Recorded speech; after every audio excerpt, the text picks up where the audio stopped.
DSSB ने दिल्ली में trained graduate teacher यानी टीजीटी के लिए आज दिनांक 3 अक्टूबर 2025 को ऑफिशियल नोटिफिकेशन निकाल दिया है। आवेदन 9 अक्टूबर 2025 से शुरू होंगे, जो कि 7 नवंबर 2025 तक लिए जाएंगे। टोटल पोस्ट की बात करें तो अच्छी खासी यहाँ पर वैकेंसी है, 5000 से ज़्यादा यहाँ पर नंबर ऑफ वैकेंसीज है। 5346 स्पेसिफिक नंबर की बात करें तो 5346 टोटल पद बताए गए हैं, जिसमें टीजीटी मैथमेटिक्स मेल फीमेल के लिए अलग सीटें हैं, और इंग्लिश, सोशल साइंस और नेचुरल साइंस। इसके अलावा आप हिंदी देख सकते हैं, संस्कृत देख सकते हैं, उर्दू देख सकते हैं, पंजाबी देख सकते हैं, और ड्राइंग टीचर के लिए भी वैकेंसी, और स्पेशल एजुकेशन टीचर के लिए भी यहाँ पर वैकेंसी बताई गई है। अब कौन कौन से अभ्यर्थी इसके लिए एलिजिबल हैं, मिनिमम एजुकेशनल क्वालिफिकेशन क्या होगा, सब्जेक्ट कॉम्बिनेशन कैसे बनेगा, इन सब के रिगार्डिंग इस वीडियो में डिटेल में बात करने जा रहे हैं। अंत तक जरूर जुड़े रहिएगा। नमस्कार दोस्तों, मेरा नाम है नीरज, आप देख रहे हैं कैरियर बिट यूट्यूब चैनल। अगर आप इस चैनल पर पहली बार विजिट कर रहे हैं तो इसको सब्सक्राइब करते हो बेल आइकन को प्रेस करना ना भूलें। सबसे पहले बात कर लेते हैं मैथमेटिक्स सब्जेक्ट के लिए मेल कैंडिडेट के लिए। तो यहाँ पर आप देख सकते हैं एसेंशियल क्वालिफिकेशन में आपसे बताया गया है कि बैचलर डिग्री होनी चाहिए और कम से कम 50% मार्क्स होना चाहिए, ठीक है। साथ ही साथ जो कंसर्न सब्जेक्ट है वो कम से कम 2 साल आपका पढ़ा होना चाहिए। जैसे कि मान लीजिए पीसीएम से किसी ने ग्रेजुएशन किया और मैथ को वो फाइनल ईयर में जाकर के छोड़ देते हैं, तो भी वो आवेदन करने के लिए एलिजिबल होंगे। क्यों? क्योंकि कम से कम 2 साल केवल मांगा गया है, 3 साल यहाँ पर नहीं मांगा गया है, ठीक है। इसके अलावा अगर आपका ग्रेजुएशन में 50% नहीं है और आपने पीजी किया है और पीजी में 50% है, तो भी आप यहाँ पर आवेदन करने के लिए एलिजिबल हैं। मतलब कि पीजी या फिर यूजी किसी में भी 50% है आपका, तो आप आवेदन कर सकते हैं, और आपका कंसर्न सब्जेक्ट मैथमेटिक्स होना चाहिए, ठीक है। चलिए इसके बाद से बात कर लेते हैं, अगर आपका 4 साल का इंटीग्रेटेड प्रोग्राम है, जैसे बीएलएड, बीएससी बीएड और बीए बीएड, इस टाइप के जो कोर्सेज होते हैं, तो इसमें कम से कम 3 साल आपका कंसर्न सब्जेक्ट पढ़ा होना चाहिए। मतलब मैथमेटिक्स कम से कम 3 साल का होना चाहिए, ठीक है। इसके बाद से आप देख सकते हैं कि बीएड मांगा गया है, या फिर 3 साल का इंटीग्रेटेड बीएड एमएड कोर्स अगर आपने किया हुआ है तो भी आप एलिजिबल हो जाएंगे, ठीक है। इसके अलावा 4 साल का बीएलएड या फिर बीएससी बीएड कोर्स आपने कर रखा है तो भी आप एलिजिबल होंगे। मतलब कि ग्रेजुएशन या फिर पीजी मैथमेटिक्स में होना चाहिए 50% अंकों के साथ, प्लस बीएड होना चाहिए, और साथ ही साथ सीटेट आपका पेपर 2 जो है वो क्वालिफाई होना चाहिए, ठीक है। सीटेट पेपर 2 आपका क्वालिफाई होना चाहिए। सीटेट देखिए यहाँ पर सीबीएसई बोर्ड के द्वारा जो आयोजित की जाती है, ठीक है। चलिए पे स्केल की बात करें तो अच्छी खासी यहाँ पर सैलरी होने वाली है, 44,900 से लेकर के 1,42,400। और पे स्केल की बात करें तो 7वां पे स्केल है, और ग्रुप बी की ये जॉब होने वाली है। एज की बात करें तो 30 साल अनरिजर्व के लिए यहाँ पर डिसाइड किया गया है। वहीं पर जो गवर्नमेंट सर्वेंट होते हैं उनको 5 साल का एज में रिलैक्सेशन दिया गया है, ठीक है। अगर आप एससी और एसटी से बिलोंग करते हैं तो 5 साल आपको रिलैक्सेशन मिलेगा। ओबीसी से बिलोंग करते हैं तो 3 साल रिलैक्सेशन मिलेगा। पीडब्ल्यूडी प्लस यूआर या फिर ईडब्ल्यूएस है तो 10 साल रिलैक्सेशन मिलेगा। पीडब्ल्यूडी और एससी एसटी हैं तो 15 साल, और पीडब्ल्यूडी और ओबीसी हैं तो 13 साल आपको एज में रिलैक्सेशन देखने को मिलेगा। फीमेल मैथमेटिक्स सब्जेक्ट के लिए भी एलिजिबिलिटी क्राइटेरिया वही है जो कि मेल के लिए है। अब बात करेंगे इंग्लिश सब्जेक्ट की, तो इंग्लिश सब्जेक्ट के लिए देख लीजिए एसेंशियल क्वालिफिकेशन यहाँ पर क्या रखी गई है। तो बैचलर डिग्री आपका होना चाहिए और कम से कम 2 साल आपका कंसर्न सब्जेक्ट यानी कि इंग्लिश पढ़ा होना चाहिए, और मिनिमम 50% आपका ग्रेजुएशन में होना चाहिए। अगर ग्रेजुएशन में 50% नहीं है और पीजी आपने इंग्लिश से किया हुआ है, तो पीजी में अगर आपका 50% है और तो भी आप यहाँ पर अप्लाई करने के लिए एलिजिबल हो जाएंगे। मतलब कि या तो पीजी में या तो यूजी में, दोनों में से किसी में एक में आपका 50% होना चाहिए। इसके अलावा 4 साल का इंटीग्रेटेड कोर्स अगर आपने कर रखा है और उसमें से 3 साल अगर आपने इंग्लिश पढ़ा हुआ है तो आप यहाँ पर एलिजिबल हो जाएंगे। इसके अलावा बीएड यहाँ पर मांगा गया है और सीटेट मांगा गया है, आप क्वालिफाई होने चाहिए, ठीक है। बाकी एज क्राइटेरिया, एज में रिलैक्सेशन और पे स्केल, सैलरी वगैरह जो मैथमेटिक्स में हमने बात की थी वो सभी सब्जेक्ट के लिए लगभग कॉमन है, ठीक है। बात करें अगर सोशल साइंस सब्जेक्ट के मिनिमम एजुकेशनल क्वालिफिकेशन की, तो आप अपने स्क्रीन पर देख पा रहे होंगे यहाँ पर भी बैचलर डिग्री में सोशल साइंस आपका होना चाहिए, जो कि कम से कम 2 साल आपका पढ़ा हुआ होना चाहिए, और 50% आपका ग्रेजुएशन में होना चाहिए। इसके साथ ही साथ अगर आपका पीजी यूजी में नहीं है तो पीजी में अगर आपका 50% है और सोशल साइंस से आपने पीजी किया हुआ है तो आप यहाँ पर आवेदन करने के लिए एलिजिबल होंगे। या फिर अगर आपने 4 साल का इंटीग्रेटेड कोर्स किया हुआ है, बीएससी बीएड या फिर बीए बीएड, और सोशल साइंस आपका मेन सब्जेक्ट था और कम से कम 3 साल आपने पढ़ा है, तो आप आवेदन करने के लिए एलिजिबल होंगे। साथ ही साथ यहाँ पर बीएड मांगा गया है और आपका सीटेट पेपर 2 क्वालिफाई होना चाहिए। ठीक है, सोशल साइंस वाले कैंडिडेट के लिए थोड़ा सा नोट करके यहाँ पर इंपॉर्टेंट पॉइंट लिखा गया है, आप ध्यान से देखिएगा। कहा गया है कि candidate applying for TGT social science should have studied at least one of the following social science subject: history, political science, geography, economics, sociology, business studies और स्टैटिक्स। इनमें से कोई भी एक आपका पढ़ा हुआ होना चाहिए। ठीक है, तभी आप सोशल साइंस के लिए आवेदन करने के लिए एलिजिबल होंगे। नेचुरल साइंस के एजुकेशनल क्वालिफिकेशन की बात करें तो देख सकते हैं आप, आपका कम से कम 50% के साथ फिजिकल साइंस और नेचुरल साइंस में ग्रेजुएशन होना चाहिए। ठीक है, और ये सब्जेक्ट जो है वो आपका कम से कम 2 साल पढ़ा हुआ होना चाहिए। या तो पीजी में आपका अगर मिनिमम 50% है तो आप आवेदन करने के लिए एलिजिबल हो जाएंगे। इसके अलावा बीएड यहाँ पर मांगा गया है और सीटेट मांगा गया है अपर प्राइमरी वाला। इसके साथ ही साथ नेचुरल साइंस से आवेदन करने के लिए यहाँ पर देखिए बोला गया है should have studied at least one of the following science subject: physics, chemistry, biology, botany, zoology.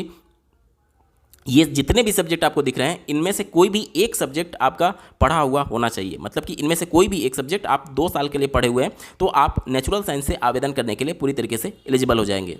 बात करते हैं हिंदी सब्जेक्ट के लिए, तो हिंदी सब्जेक्ट के एजुकेशनल एसेंशियल क्वालिफिकेशन की अगर हम लोग बात करें तो हिंदी सब्जेक्ट में आपका ग्रेजुएशन होना चाहिए कम से कम 50% अंक के साथ, और हिंदी जो है वो कम से कम 2 साल आप पढ़े हुए होने चाहिए। इसके अलावा देखिए मास्टर डिग्री में अगर आपका 50% है तो भी आप आवेदन करने के लिए एलिजिबल हो जाएंगे। इसके अलावा 4 साल का इंटीग्रेटेड कोर्स कर रखा है और उसमें 3 साल कम से कम हिंदी पढ़ा हुआ है तो भी आप आवेदन कर सकते हैं। इसके अलावा बीएड मांगा गया है कंपलसरी, और सीटेट अपर प्राइमरी आपका क्वालिफाई होना चाहिए। ठीक है, संस्कृत विषय के लिए एसेंशियल एजुकेशनल क्वालिफिकेशन की अगर हम लोग बात करें तो यहाँ पर देख सकते हैं 50% ग्रेजुएशन में मांगा गया है। ठीक है, और कंसर्न लैंग्वेज में 2 साल आपका पढ़ा हुआ होना चाहिए। साथ ही साथ आपका मास्टर डिग्री है और यूजी में मतलब ग्रेजुएशन में आपका 50% नहीं है और मास्टर डिग्री में 50% है तो यहाँ पर आप आवेदन करने के लिए एलिजिबल हो जाएंगे। ठीक है, 4 साल का इंटीग्रेटेड कोर्स का रखा है और उसमें 3 साल अगर आपने संस्कृत पढ़ा हुआ है तो भी आप आवेदन कर सकते हैं। इसके अलावा बीएड कंपलसरी मांगा गया और सीटेट पेपर 2 आपका क्वालिफाई होना चाहिए। ठीक है, सैलरी, एज लिमिट, ये सारी चीज़ें वही हैं जैसे कि हमने अन्य सब्जेक्ट में देखे हैं। ठीक है, इसके बाद से अगर हम लोग बात करें उर्दू सब्जेक्ट की, तो उर्दू सब्जेक्ट के लिए कंसर्न मांगा गया है कि यूजी में आपका उर्दू से कम 2 साल आपने पढ़ा हुआ होना चाहिए, या तो पीजी होना चाहिए, और इसके अलावा बीएड होगा और सीटेट अपर प्राइमरी आपका क्वालिफाई होना चाहिए। ठीक है, इसी तरीके से आगे अगर हम लोग बढ़ें तो मैं यहाँ पर बात करने वाला हूँ पंजाबी सब्जेक्ट के लिए। तो ये भी क्राइटेरिया बिल्कुल सही है, सेम ही है, मतलब कि 2 साल आपका पढ़ा होना चाहिए और सीटेट पास होना चाहिए और बीएड होना चाहिए। ठीक है, और कंसर्न सब्जेक्ट यानी पंजाबी सब्जेक्ट से आपका यहाँ पर ग्रेजुएशन मांगा गया है। ठीक है, चलिए बढ़ते हैं अगले सब्जेक्ट के एजुकेशनल क्वालिफिकेशन की तरफ। यहाँ पर देख सकते हैं स्पेशल एजुकेशन टीचर की बात की गई है। तो स्पेशल एजुकेशन टीचर के लिए कौन कौन एलिजिबल होगा, तो देखिए graduate with BEd special education, यानी कि जो बीएड होगा वो स्पेशल एजुकेशन में अगर आपने बीएड कर रखा है तो आप एलिजिबल होंगे, और BEd with 2 year diploma in special education और post graduate professional diploma in special education. मतलब कि स्पेशल एजुकेशन में या तो आपका बीएड है या तो बीएड के साथ 2 साल का डिप्लोमा आपने किया हुआ है स्पेशल एजुकेशन में, तो आप एलिजिबल हो सकते हैं। जैसे ऐसे समझ लीजिए कि बीएड आपने किया और 2 साल का डीएड कोर्स कर लिया स्पेशल एजुकेशन में, तो भी आप यहाँ पर एलिजिबल हो जाएंगे। ठीक है, या तो इनमें से कोई एक हो, या बोला गया है any other equivalent qualification approved by जो RCI संस्था होती है उनके माध्यम से जो अप्रूव किया गया, अगर वो आपके पास है तो आप एलिजिबल होंगे। इसके अलावा सीटेट मांगा गया है यहाँ पर। ठीक है, चलिए तो इस तरीके से आप देख सकते हैं यहाँ पर स्पेशल एजुकेशन के लिए यहाँ पर मिनिमम एजुकेशनल क्वालिफिकेशन। ठीक है, अब अगर हम लोग बात करें कौन कौन अभ्यर्थी एलिजिबल होंगे, तो देखिए भारत का कोई भी नागरिक यहाँ पर आवेदन करने के लिए एलिजिबल हो जाएगा। ठीक है, अब जो एजुकेशनल क्वालिफिकेशन होगा, एज होगा और जितने भी नियम शर्तें लिखी गई हैं वो 7 नवंबर 2025 के हिसाब से काउंट की जाएंगी। यानी कि जो आपका एज देखा जाएगा वो इस डेट तक मैक्सिमम एज लिमिट को एक्सीड नहीं किया हुआ होना चाहिए। ठीक है, एप्लीकेशन फ़ीस की बात करें तो केवल 100 रुपया एप्लीकेशन फ़ीस यहाँ पर निर्धारित किया गया है। अगर आप एक महिला कैंडिडेट हैं या फिर SC ST और पर्सन विथ डिसेबिलिटी से और एक सर्विसमैन है तो आपको एग्जम्प्ट किया गया है फीस से। मतलब कि महिलाओं के लिए, फिजिकली हैंडीकैप्ड के लिए, SC ST कैंडिडेट के लिए फ़ीस जो है वो 0 रुपया रखा गया और अनरिजर्व के लिए फ़ीस मात्र 100 रुपये यहाँ पर रखे गए हैं। ठीक है, चलिए एग्जामिनेशन पैटर्न की अगर हम लोग बात करें तो Tier 1 एग्जाम यहाँ पर होने वाला है। आप अपने स्क्रीन पर देख पा रहे होंगे 2 घंटे का ये एग्जाम होगा जिसमें टोटल क्वेश्चंस जो हैं वो MCQ टाइप पूछे जाएंगे, मल्टीपल चॉइस क्वेश्चन पूछे जाएंगे, 200 टोटल क्वेश्चन पूछे जाएंगे। ठीक है, और प्रत्येक क्वेश्चन 1 मार्क का होगा। कोई भी डिस्क्रिप्टिव पेपर यहाँ पर नहीं होने वाला है और ग्रैंड टोटल जो है वो 200 नंबर का होगा। इसमें 2 सेक्शन होंगे। सेक्शन ए जो होगा वो देख सकते हैं आप, प्रत्येक प्रश्न जो होगा वो 1 नंबर का होगा। इसमें क्या क्या चीज़ें पूछी जाएंगी? General awareness, general intelligence and reasoning ability, arithmetic and numerical ability, test of Hindi language और टेस्ट ऑफ इंग्लिश लैंग्वेज। यानी कि समझ लीजिए GA, इसके अलावा जो रीजनिंग होती है, मैथमेटिक्स होता है और हिंदी और इंग्लिश, ये आपका रहेगा। और 20 मार्क्स के प्रत्येक सेक्शन रहेंगे। टोटल यहाँ पर 5 सेक्शन थे, प्रत्येक सेक्शन जो है वो 20 नंबर के रहेंगे। यानी कि टोटल मार्क्स कितना हो जाएगा? सेक्शन ए का 100 मार्क्स का हो जाएगा और प्रत्येक प्रश्न 1 अंक का होगा। ठीक है, सेक्शन बी की बात करें तो यहाँ पर MCQ of 1 mark each from the subject concern including question on teaching methodology BEd। तो जो सब्जेक्ट से आप आवेदन करेंगे, जैसे कि हिंदी से मान लीजिए आपने आवेदन किया तो उस सब्जेक्ट से 100 नंबर के प्रश्न पूछे जाएंगे और ये भी MCQ बेस्ड होंगे और साथ ही साथ आपका टीचिंग मेथडोलॉजी से भी प्रश्न इसमें शामिल किए जाएंगे। ठीक है, यहाँ पर देख सकते हैं for all technical and teaching post 1 tier technical और technical teaching examination scheme, the mandatory minimum qualifying marks will be applicable only in domain subject specific that is section B and there will not be any minimum qualification in section A। यानी कि यहाँ पर जो section B था, जो main subject से आपका है, उसमें क्वालिफाइंग मार्क्स होगा जिसको अचीव करने के बाद ही आप क्वालिफाई माने जाएंगे।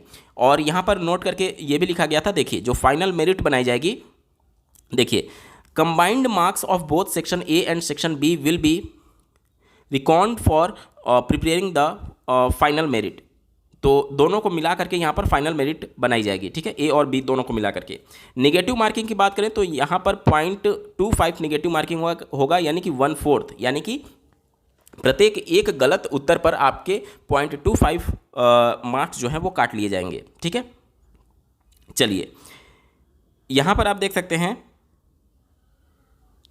स्किल टेस्ट में फिजिकल इंड्योर्स टेस्ट और ड्राइविंग टेस्ट और trade test will be taken as per requirement of job. अब जैसे यहाँ पर कुछ चीज़ें ऐसी होती हैं, जैसे नॉन टीचिंग स्टाफ के लिए भी अगर वैकेंसीज होती या फिर कुछ और चीज़ों के लिए, और अगर वहाँ पर रिक्वायरमेंट होती तो वहाँ पर ये सारे टेस्ट हो सकते थे, लेकिन चूंकि ये टीचिंग पोस्ट की जॉब है तो यहाँ पर इसका मतलब नहीं है। ठीक है, ड्राइविंग टेस्ट और ये सब चीज़ का इसका मतलब नहीं है। अब यहाँ पर जैसा कि आपने देखा था कि क्वालिफाइंग मार्क्स की बात की गई थी यहाँ पर, तो यहाँ पर आप देख सकते हैं, देखिए यहाँ पर the board order to achieve qualitative selection and to be recruit the best talent available the fixed the following minimum qualification marks for different category UR SC ST PWD सबके लिए यहाँ पर। तो यहाँ पर देखिए 40% होगा जनरल और EWS के लिए, दिल्ली OBC वाले कैंडिडेट के लिए यहाँ पर 35% और SC ST के लिए यहाँ पर 30% क्वालिफाइंग मार्क्स रखा गया है। इसके अलावा ex serviceman will be given 5% relaxation in their respective category subject to a minimum of 30%। ठीक है, रिजर्वेशन क्राइटेरिया को समझ लीजिए।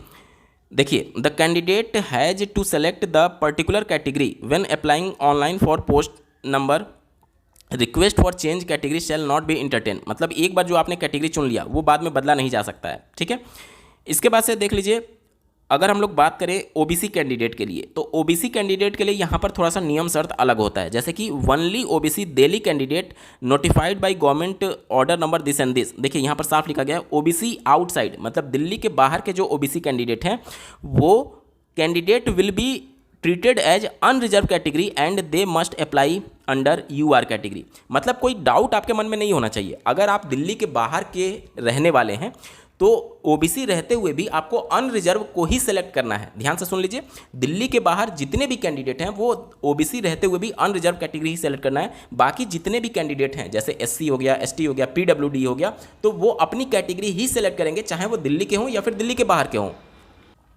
लेकिन जो ओबीसी कैटेगरी वाले अभ्यर्थी हैं, अगर आप दिल्ली के बाहर के हैं तो आप अनरिजर्व से अप्लाई करने जाएंगे। अब यहाँ पर सीटेट के मार्क्स को लेकर के बहुत लोगों के मन में कन्फ्यूजन रहता है, एक बार बात कर लेते हैं। देखिए, अगर आप कैटेगरी से बिलोंग करते हैं जैसे कि एससी हो गया, एसटी हो गया और पर्सन विथ डिसेबिलिटी हो गया, तो इन सभी कैंडिडेट्स के लिए जो क्वालिफाइंग मार्क्स होगा सीटेट में वो 82 नंबर होगा, ठीक है। वहीं पर ओबीसी की बात करें, अगर आप दिल्ली से हैं तो दिल्ली वाले कैंडिडेट के लिए 82 नंबर होगा, और दिल्ली से बाहर ओबीसी जो आउटसाइड हैं उनके लिए सीटेट में मार्क्स 90 नंबर होना चाहिए, क्योंकि आउटसाइड दिल्ली को यूआर कंसीडर करके चला जा रहा है, ठीक है। और यूआर के लिए 90 नंबर चाहिए, ये तो पहले से ही कंफर्म है, ठीक है। तो इस हिसाब से आप अपना देख लीजिएगा, अगर सीटेट पेपर 2 में इतने मार्क्स हैं आपके या फिर इससे ज़्यादा हैं, तभी आप आवेदन करने के लिए एलिजिबल होंगे, ठीक है। ओबीसी वाले कैंडिडेट बिल्कुल ध्यानपूर्वक सुन लीजिए, क्योंकि प्राइमरी के लिए जब आवेदन किया गया तो बहुत सारे कैंडिडेट ने आउटसाइड होने के बावजूद भी ओबीसी को सेलेक्ट किया, तो वो नहीं करना है। आपके नोटिफिकेशन में क्लियर लिखा हुआ है कि आउटसाइड दिल्ली के जितने भी ओबीसी हैं वो यूआर ही सेलेक्ट करेंगे, आपको ओबीसी के बारे में सोचना भी नहीं है। हाँ, अगर आप एससी एसटी पीडब्ल्यूडी हैं तो आप यहाँ पर सोच सकते हैं। और साथ ही साथ अगर आप ओबीसी से बिलोंग करते हैं और दिल्ली से बाहर के हैं तो एज में रिलैक्सेशन भी आपको नहीं मिलेगा, क्योंकि ओबीसी अगर दिल्ली के बाहर के हैं, आउटसाइड है, तो आप यूआर की तरह कंसीडर किए जा रहे हैं, तो जितने भी नियम और शर्तें होंगे यूआर की तरह ही आप पर लागू होगा। लेकिन अगर आप दिल्ली के बाहर के एससी एसटी पीडब्ल्यूडी हैं तो आपको जो एससी एसटी का बेनिफिट मिल रहा है वो तो मिलेगा ही मिलेगा, और एज में रिलैक्सेशन और सीटेट में मार्क्स और जितनी भी छूटें होती हैं वो सब छूट आपको देखने को मिलेंगी। तो ये था कंप्लीट नोटिफिकेशन DSSB के माध्यम से टीजीटी के लगभग 5,500 पदों पर। बहुत अच्छी खासी वैकेंसी है, सभी लोग आवेदन जरूर करिएगा जिनका बीएड कंप्लीट है और जो सीटेट वगैरह क्वालिफाई हैं। इस वीडियो को देखने के लिए आपका बहुत बहुत धन्यवाद। भगवान करे आपका दिन शुभ हो।